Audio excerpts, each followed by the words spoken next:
तो नमस्कार दोस्तों, स्वागत करता हूँ आप सभी का हमारे चैनल में, जहां हम आपको देते हैं फाइनेंस और इन्वेस्टमेंट से जुड़ी जानकारी। तो दोस्तों, ये वीडियो बहुत ही लंबी होने वाली है और मैं इस वीडियो में बात करूंगा 4 ऐसे कंपनीज के बारे में और उन कंपनीज में पूरा डिटेल वाइज बताने वाला हूँ कि उस कंपनीज में क्या क्या हम देखने वाले हैं। देखो, उस कंपनीज में मैं बात करूँगा उसके बिजनेस मॉडल के बारे में और उसके फंडामेंटल्स के बारे में और उस कंपनी में क्या-क्या रिस्क होती हैं और उसमें क्या कंक्लूजन निकल कर आता है। इन सारी चीज़ों पे मैं वीडियो डिटेल से बनाऊँगा, लेकिन ये जो वीडियो आपको होगी, ये पूरा डिटेल वाइज़ होगी ताकि आपको पता चले कि क्या कुछ होता है कंपनी में और किस प्रकार से देखा जाता है कंपनी को।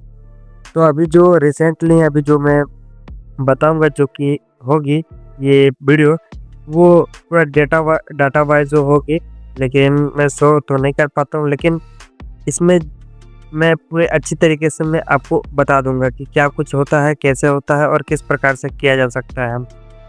तो इसमें 4 ऐसे कंपनीज है जिसके बारे में मैं पूरा डिटेल से चर्चा करने वाला हूँ, वो भी इस बार फाइनेंशियल ईयर 2026 में, जो कि सेकेंड क्वार्टर में आने वाली है, और वो भी आपका नवंबर में, यानी कि अभी जो चल रहा है आपका नवंबर। अभी जो नवंबर में कौन कौन से वो कंपनीज थे जो कि अच्छा खासा पोटेंशियल रखते हैं, उसके बारे में बात करूंगा। वो अभी 4 कंपनीज हैं। अभी मैं बात करूंगा सबसे पहला कंपनी आपका स्विट्जरलैंड एनर्जी कंपनी है, और मैं इसके बारे में पूरा डिटेल से चर्चा करने वाला हूँ। क्या कुछ होगा, कैसे होगा, किस प्रकार से करता है और रिस्क इसमें क्या है, कंक्लूजन में क्या निकल कर आता है और उसके फंडामेंटल्स क्या है और इसके बिजनेस मॉडल कैसी है, इस पर इसमें पूरा डिटेल से चर्चा करते हैं। तो चलिए शुरू करते हैं। तो दोस्तों, इसमें सबसे पहला कंपनी है वो है आपका स्विट्जरलैंड एनर्जी, जो कि इसमें नवंबर 2025 में अभी क्या चल रहा है स्विट्जरलैंड एनर्जी में।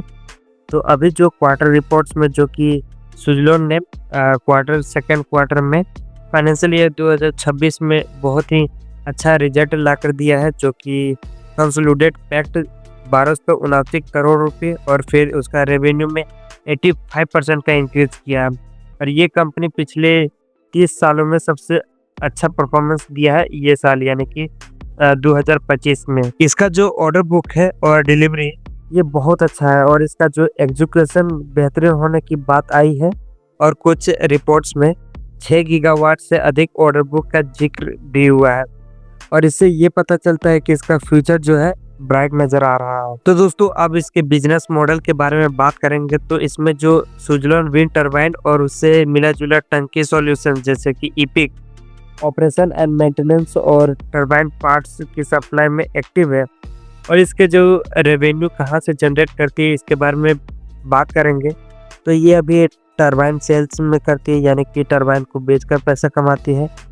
सर्विसिंग देती है, जो कि ऑपरेशन और मेंटेनेंस पे इस सर्विसिंग देकर ही पैसा कमाती है, और फिर इसके स्क्वायर पार्ट रहते हैं उसे बेचकर ये अपना रेवेन्यू जनरेट करती है। तो चलिए अब जानते हैं इसके फंडामेंटल्स के बारे में। तो इसमें सबसे पहला निकल कर आता है आपका रेवेन्यू ग्रोथ, जो कि सेकेंड क्वार्टर फाइनेंशियल ईयर 2026 में 85% का इंक्रीज किया है। तो इसमें दूसरा है प्रॉफिटेबिलिटी पैक, यानी कि इसमें क्या कहा जा रहा है, इसमें जो भारी इंक्रीज देखने को मिल रही है, ये लगभग 1279 करोड़ रुपए की भारी गेन देखने को मिल रही है। इसका जो असर है, ये डिफर्ड टैक्स गेम और एक्सप्रेशनल आइटम्स या फिर आपका मार्जिन्स में या फिर आपका हाई एजुकेशन से आ सकता है। और इसमें जो डिटेल से देखने की बात कहें तो मैं आपका P&L में वन ऑफ आइटम ऐड ये था या फिर नहीं, इसके बारे में आप खुद से चेकआउट जरूर कर लीजिएगा। इसमें जो तीसरा है वो है आपका ऑर्डर बुक या फिर बैकलॉग। इसमें क्या कहा जा रहा है बेसिकली बोलेंगे तो इसमें जो ऑर्डर बुक इसका जो है ये बहुत अच्छा है, जो कि अगले 12 या 24 महीनों के रेवेन्यू में प्रॉफिट के लिए ये पॉजिटिव साइन दे रहा है। इसमें चौथा फंडामेंटल है वो आपका डेप्थ या फिर लेवरेज। पहले साल में स्विट्जरलैंड को लेवरेज और फिर से लाने की जो रिस्क को फेस करना पड़ रहा है, लेकिन इसका जो क्वार्टर्स में कैश जनरेशन बेहतर हुआ है और इसका जो लेवरेज कम हुआ होगा तभी ऐसा हुआ है। पर आप लोग इसका बैलेंस शीट में और नेट डेप्थ, इंटरेस्ट कवरेज और फिर इसका शॉर्ट टर्म मैच्योरिटीज पर ध्यान जरूर दीजिएगा। तो इसमें पांचवा फंडामेंटल है वो है आपका cash flow and operation and maintenance revenue. ये क्या चीज है बोलेंगे तो ये इसमें जो रिन्यूएबल सेक्टर्स में रिक्वायरिंग ऑपरेशंस और मेंटेनेंस रेवेन्यू में ज्यादा स्टेबल दे रहा है। तो दोस्तों अब हम लोग मेन टॉपिक के बारे में जानेंगे, वो है आपका रिस्क के बारे में। यानी कि कोई भी कंपनी को चलाने के लिए रिस्क तो जरूर होगी, लेकिन रिस्क क्या क्या चीजें होगी इस कंपनी में, तो चलिए इसको जानते हैं। देखो इसमें सबसे पहला रिस्क आपका निकल कर आता है वो है आपका रॉ मटेरियल यानी कि कच्चा माल, और फिर इसका कॉन्ट्रैक्ट एग्जीक्यूशन रिस्क। किस प्रकार से कॉन्ट्रैक्ट करता है, किस प्रकार से नहीं, इसके बारे में बता रहा है अभी। यानी कि टरबाइन जो मैन्युफैक्चरिंग में स्टील और रेयर कंपोनेंट्स जो रहती है उसकी कीमतों और फिर सप्लाई चेन पर असर पड़ सकता है। तो इसमें दूसरा रिस्क है वो है आपका पॉलिसीज एंड सब्सिडी रिस्क में। यानी कि ये चीज़ क्या बता रहा है कि रेगुलेटरी जो चेंजेस हैं उससे आपका प्रोजेक्ट्स में इकोनॉमिक रिस्क हो सकती है। लेकिन इसमें जो रेगुलेटरी चेंजेस हैं वो क्या क्या चीज़ें हैं, आप देखो इसमें रिवर्स ऑक्शन स्ट्रक्चर्स है और टैरिफ है। ये दोनों जो रेगुलेटरी चेंजेस हैं ये दो हैं। तो दोस्तों इसमें तीसरा रिस्क है वो है आपका वन ऑफ अकॉर्डिंग आइटम। यानी कि इसमें जो बड़े जंप में अक्सर डिफरेंट टैक्स या फिर एक बार प्रॉफिट शामिल होते हैं और आने वाले क्वार्टर्स में रिक्वायरिंग प्रॉफिट होगा या फिर नहीं, इसको आप चेकआउट कर सकते हो। तो दोस्तों अब हम लोग जानेंगे कि वो कंपनी में कौन कौन सी चीज़ें देखनी चाहिए जो कि हमें प्रॉफिट ला के दे सकती है और मैं थोड़ा सा इसमें संभल सकता हूँ ताकि रिस्क ज़्यादा मेरा ना हो। तो दोस्तों इसमें सबसे पहला आता है आपका ऑर्डर बुक कन्वर्जेंस रेट। यानी कि जो इसमें जो ऑर्डर दिया जाता है उसका डिलीवरी वो कितना टाइम तक करता है, इसको बारे में चेकआउट कर सकते हो। यानी कि ऑर्डर तो डिलीवरी और ग्रॉस मार्जिन पर असर कितना है, कैसा है, इसको आप चेकआउट कर सकते हो। इसमें दूसरा चीज है वो है आपको देखनी चाहिए जो कि आपका डेप्थ रिडक्शन ट्रेंड और इंटरेस्ट कवरेज को देखना चाहिए। इसमें जो तीसरा तरीका है वो है आपको कंपनी में देखनी चाहिए वो आपका गवर्नमेंट रिन्यूएबल टारगेट्स या फिर आपका टेंडर विन। यानी कि इसमें जो पॉलिसीज रहती है वो आपका ट्रेंड विथ में अच्छा संकेत दे रही है या फिर नहीं, इसको आप चेकआउट कर सकते हो। तो दोस्तों अब इन सारी बातों का कंक्लूजन क्या निकल कर आता है, तो अभी जो सुजलॉन ने नवंबर 2025 में बहुत ही अट्रैक्टिव थर्ड क्वार्टर दी है जो कि इन्वेस्टर्स को बहुत ही देखना होगा कि क्या वो परफॉर्मेंस रिडक्शन है या फिर एक ऑफ आइटम से जुड़ा था। ऑर्डर बुक और डिलीवरी मोमेंटम स्टेज है पर बैलेंस शीट और इसका डेप्थ मैट्रिक्स को वेरीफाई जरूर कर लीजिएगा। तो दोस्तों इसमें दूसरा कंपनी है वो है आपका यस बैंक। यस बैंक में अभी क्या चल रहा है, देखो अभी जो सेकंड क्वार्टर में फाइनेंशियल ईयर 2026 में यस बैंक ने अपना नेट प्रॉफिट में ग्रोथ किया है जो कि 654 से लेकर 664 करोड़ रुपए बताया है, और इसमें एसेट क्वालिटी में भी थोड़ा सा ग्रोथ किया है। और इसके यस बैंक के कॉर्पोरेट डेवलपमेंट में कुछ बैंक्स ने या फाइनेंशियल इंस्टीट्यूशन के साथ स्टेक डील्स या फिर पोर्टफोलियो एक्शंस मार्केट हैंडलिंग में देख सकते हैं। तो चलिए अब जानते हैं इसके बिजनेस मॉडल के बारे में। देखो बिजनेस मॉडल के बारे में बात करेंगे तो यस बैंक जो है ये सबसे फेमस है, वो भी प्राइवेट सेक्टर की बैंक है और ये फेमस भी है। देखो इसके कोर बैंकिंग की बात करेंगे तो इसमें जो रिटेल है और कॉर्पोरेट लेंडिंग है और फिर आपका ट्रेजरी ऑपरेशंस होती है और फिर फ्री बेस्ड सर्विसेज भी देती है। और 2020 के बाद यस बैंक ने अपना रिकैपिटलाइजेशन हुआ और गवर्नमेंट्स में सुधार किया है, इसके बैलेंस शीट क्लीनअप में काम किया है जो कि इन्वेस्टर्स को बहुत ही अट्रैक्टिव बना रहा है। तो दोस्तों अब बात करेंगे इसके फंडामेंटल के बारे में, यानी कि यस बैंक के फंडामेंटल के बारे में। तो इसमें सबसे पहला आपका आता है नेट इंटरेस्ट इनकम जो कि इसके रिसेंट क्वार्टर में नेट इंटरेस्ट इनकम में ग्रोथ और फिर सुधार किया है, ये सबसे बड़ी खास बात इसकी है। इसमें दूसरा फंडामेंटल है वो है आपका एसेट क्वालिटी, यानी कि यस बैंक के एसेट क्वालिटी मैट्रिक्स जैसे कि आपका ग्रोस एनपीए हुआ और नेट एनपीए, ये दोनों एसेट क्वालिटी मैट्रिक्स के अंदर ही आती है और इसमें जो दोबारा एक्सपोजर है इस पर ये यस बैंक ने ध्यान दिया है। इसमें तीसरा फंडामेंटल है वो है आपका प्रोविजन कवरेज रेशियो, यानी कि इसमें क्या बता रहा है तो बोलेंगे तो प्रोविजन स्पीकर्स कंपनी के प्रॉफिटेबिलिटी पर असर देखने को मिल सकती है, और जो इसका पीसीआर है और कवरेज से रिस्क का भी पता चल सकता है। इसमें चौथा फंडामेंटल है वो है आपका कैपिटल एक्यूरेसी, यानी कि आपका टियर 1 हुआ या फिर कैट 1 रेशियो। इसमें जो आपका बैंक की फ्यूचर लेंडिंग ग्रोथ के लिए ये बाकी जो आपका कैपिटल बफ है वो सबसे ज़्यादा इम्पोर्टेंट रखता है। तो दोस्तों अब हम लोग मेन सवाल के बारे में बात करेंगे, वो है इसके रिस्क के बारे में। यानी कि कोई भी कंपनी चुनने जाते हो तो उसमें रिस्क भी होती है, तो वो रिस्क क्या क्या चीज़ें होती है। तो इसके सबसे पहले निकल कर आता है आपका कॉर्पोरेट लोन पर फोकस करता है ये।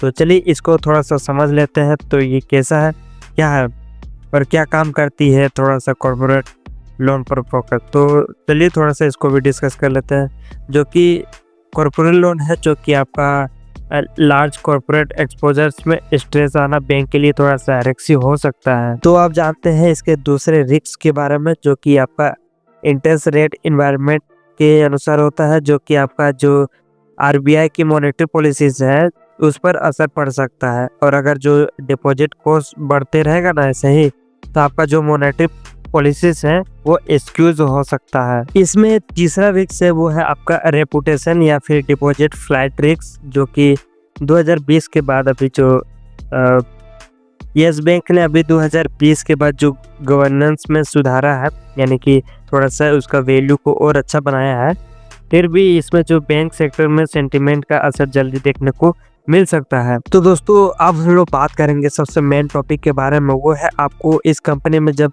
इन्वेस्ट करने आते हो तो इसमें क्या क्या चीज़ें देखनी चाहिए। तो देखो इसमें सबसे पहले देखना चाहिए आपका लोन ग्रोथ गाइडेंस और फिर मॉनेटरी पॉलिसीज इम्प्रूवमेंट, किस प्रकार से वो मॉनेटरी पॉलिसीज को इम्प्रूव कर रहा है, इसके बारे में आप चेकआउट कर सकते हो। जैसे कि आपका हुआ अगर लेंडिंग में ग्रोथ बढ़ता है तो इसमें जो रेवेन्यू मोमेंटम है ये भी आपका अच्छा रहेगा। इसमें दूसरा चीज़ें है जो कि आपको देखनी चाहिए, जो है आपका एसेट क्वालिटी इम्प्रूवमेंट्स और प्रोविजन नॉर्मलाइजेशन। तो दोस्तों अब तीसरा है वो है आपका स्ट्रेटेजिक स्टेक सेल्स या फिर पार्टनरशिप किस प्रकार से करता है यस बैंक। तो इसके बारे में बोला जा रहा है कि जो बड़े बैंक है और या फिर फाइनेंशियल इंस्टीट्यूशंस के साथ ये सौदे कर सकता है कि नहीं, इसके बारे में आप चेकआउट कर सकते हो। तो दोस्तों इसमें तीसरा कंपनी है वो आपका पीसी ज्वेलर्स। पीसी ज्वेलर्स में अभी क्या चल रहा है करेंट टाइम में यदि बोलेंगे तो अभी जो 11 नवंबर 2025 को बोर्ड मीटिंग में जो आपका क्वार्टर हुआ या फिर हाफ ईयर्स रिजल्ट अप्रूव करने की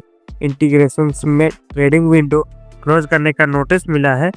साथ ही इसका कंपनी ने 18 अक्टूबर 2025 को वारंट कन्वर्जेंस के तहत शेयर एल्टोमेट का रिकॉर्ड रखा है, जैसे कि अप्रोक्स 7.8 करोड़ शेयर्स अल्टोमेट प्रोसेस 32.9 शेयर जैसे कि फीलिंग में दिखा गया है।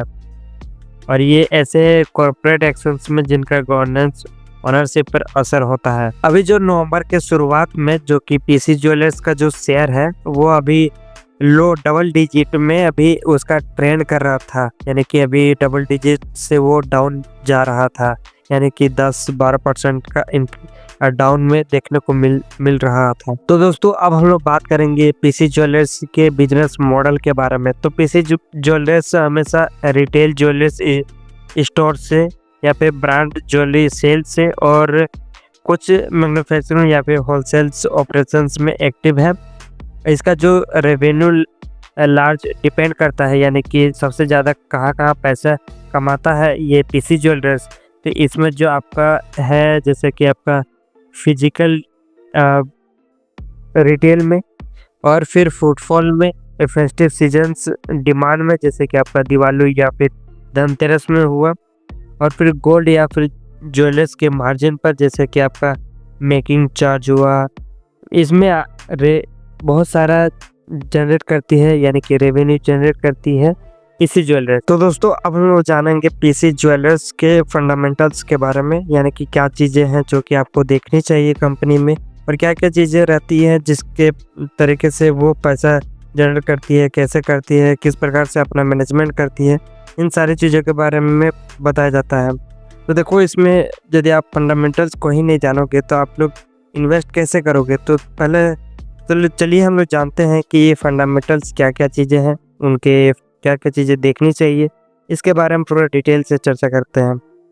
तो इसमें सबसे पहला जो आपका आता है पहला फंडामेंटल, वो आपका रेवेन्यू जनरेट, यानी कि किस प्रकार से कंपनी रेवेन्यू जनरेट करती है इसके बारे में। तो देखो इसमें जो कंपनी है वो किस प्रकार से रेवेन्यू जनरेट करती है। देखो इसमें सेम स्टोर सेल से करती है, और आपका न्यू स्टोर ओपनिंग से करती है, और एवरेज बेस्ट बास्केट साइज, और फिर इसका मेकिंग चार्जेस से, और सीजनल स्पैक्स, यानी कि जो आपका फेस्टिवल सीजन होती है उस समय, जैसे कि आपका दशहरा हुआ, इन सारी चीज़ों पे वो आमतौर पर पैसे कमाती है। इसमें दूसरा फंडामेंटल है वो है आपका मार्जिन्स। देखो इसमें जो रहती है, जैसे कि ज्वेलरीज में ये मार्जिन अक्सर टाइट होते हैं, जो ये अक्सर मार्केट रेट पर डिपेंड करती है, जैसे कि आपका गोल्ड प्राइस वोलेटिलिटी पर डिपेंड करता है, और उसका डिस्काउंट या फिर प्रमोटर्स और फिर working capital cost per depend करता है। इसमें तीसरा फंडामेंटल है वो है आपका balance sheet and working capital का होना। जैसे कि इसमें जो इन्वेंट्री और फिर लॉन्ग फंडेड इन्वेंट्री मैनेजमेंट पर इम्पोर्टेंट रखती है, जो कि हाई इन्वेस्टरी डेज कंपनीज के कैश फ्लो पर प्रेशर डाल सकते हैं। इसके चौथा फंडामेंटल है वो है आपका कॉर्पोरेट एक्शंस। इसके जो रिसेंट वारंट्स कन्वर्जन या फिर अल्टीमेटम का मतलब, या ओनरशिप चेंज और कैपिटल इन्फ्लुएंस, ये सब होती है। ये जो डायल्यूशंस या फिर कैपिटल राइज का सिग्नल हो सकता है। तो दोस्तों आप हम लोग जानेंगे इस कंपनी के रिस्क के बारे में। देखो इसमें सबसे पहला रिस्क है वो है आपका गोल्ड प्राइस वोलेटिलिटी, और दूसरा रिस्क है वो है आपका रिटेल डिमांड रिस्क का होना, और तीसरा जो रिस्क है वो है गवर्नमेंट या फिर प्रमोटर्स इशू का रिस्क हो सकता है। तो दोस्तों अब हम लोग अच्छे तरीके से जानेंगे कि अब हम लोग तो इन्वेस्टमेंट कर लिए, लेकिन इन्वेस्टमेंट में करने से पहले अब हम लोग क्या देखेंगे उस कंपनी में। तो आपको सबसे पहला देखना है फेस्टिव सीजन में सेल का नंबर कैसा रहा है, इसको आप चेकआउट कर सकते हो, और सेम स्टोर सेल्स की ग्रोथ कैसी रही है, यानी कि जो कंपनी रहती है उसकी सेल्स में कितना ग्रोथ हुआ है कितना नहीं, इसको आप चेकआउट कर सकते हो। और जो इन्वेस्टरी डेज रेगुलेशन है उसको आप चेकआउट कर सकते हो, और वर्किंग जो कैपिटल सर्कल में सुधार किया है या फिर नहीं, इस पर आप चेकआउट कर सकते हो। और जो किसी बड़े कॉर्पोरेट फिर से आना है या फिर नहीं, इसके बारे में आप चेकआउट कर सकते हो, जो कि बहुत अच्छा है। और इसमें जो प्रमोटर्स प्लीज चेंज है इसको आप चेकआउट कर सकते हो, और इसमें फंड इन्फ्लेशंस अनाउंसमेंट्स, इसको भी आप चेकआउट कर सकते हो, क्योंकि कभी कभार फंड नहीं रहता है तो उसमें कुछ कर नहीं पाता है कंपनी, तो इसके बारे में भी आप चेकआउट कर सकते हो क्या कुछ है, तो आप अच्छे तरीके से चेकआउट कर लीजिएगा। तो अभी पीसी ज्वेलर्स पर नवंबर 2025 में कॉर्पोरेट एक्शंस और फिर करंट कमोडिटी जैसे कि आपका गोल्ड हुआ वॉलेटिलिटी देखने को मिल सकता है, क्योंकि अभी 1,24,000 तक के आसपास लगभग लमसम में ही है, वो देखने को इसमें वॉलेटिलिटी मिल सकती है। लेकिन इसमें जो रिटेल और फिर इन्वेस्टर्स ड्राइवन बिजनेस के कारण थोड़ा सा कैश फ्लो मैट्रिक्स और फिर प्रमोटर्स या फिर ओनरशिप चेंज को प्रायोरिटी के साथ देखा जा सकता है। तो दोस्तों अब चौथा कंपनी है वो है आपका अडानी पावर लिमिटेड के बारे में। तो अडानी पावर प्लांट जो कि आपका बहुत प्राइवेट सेक्टर में काम करती है, और ये सबसे बड़ी थर्मल पावर प्रोड्यूसर कंपनी है, जो कि इंडियन इकोनॉमी को एक बूस्ट देने का काम करती है, यानी कि ग्रोथ देने का काम करती है, जो और इसका इम्पोर्टेंस रखता है, जो कि इकोनॉमी में ये इम्पोर्टेंस रखता है और ग्रोथ में ये इम्पोर्टेंस रखता है।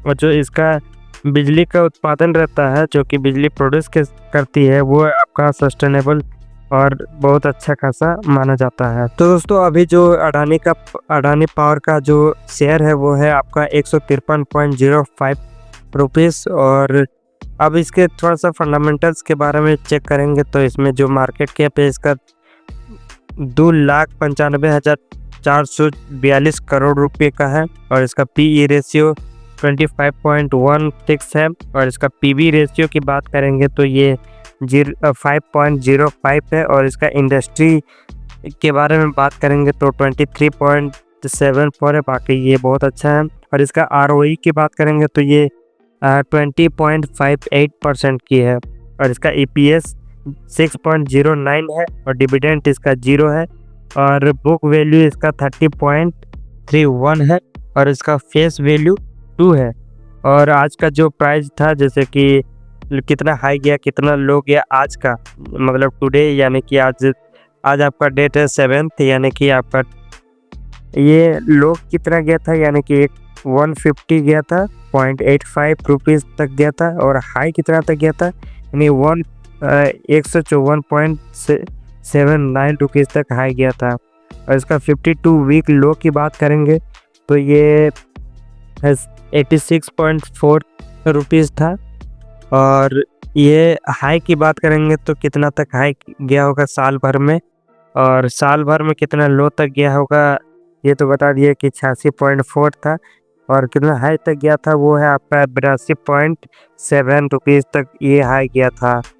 और ये साल भर साल बढ़ती जा रही है, जैसे कि अभी 2021 में कितना करोड़ रुपए का इसका जनरेशन था, मतलब कितना रुपए का ये जनरेट किया था इन अर्निंग, वो आपका 13,113 करोड़ रुपए का अर्निंग किया हुआ था, मतलब 2021 में। 2022 में बोलेंगे तो और भी बढ़ा, जैसे कि 18,703 रुपये, फिर 23 में फिर बढ़ा जैसे कि 29,876 करोड़ रुपये, फिर 2024 में 43,145 करोड़ रुपये तक बढ़ा और फिर 2025 में बात करेंगे तो ये 57,674 करोड़ रुपये तक बढ़ा, यानी कि ये अच्छा खासा बढ़ रही है। तो दोस्तों यहाँ पे मैं एक डिस्क्लेमर ऐड करना चाहूँगा, जब भी आप इन्वेस्टमेंट करने जाओ तो आप अपना रिसर्च जरूर कर लीजिएगा, ये बहुत रिस्की भी हो सकता है, तो आप अपना रिसर्च जरूर कर लीजिएगा। तो चलिए, तो आई होप मिलते हैं नेक्स्ट वीडियो में नेक्स्ट टॉपिक के साथ,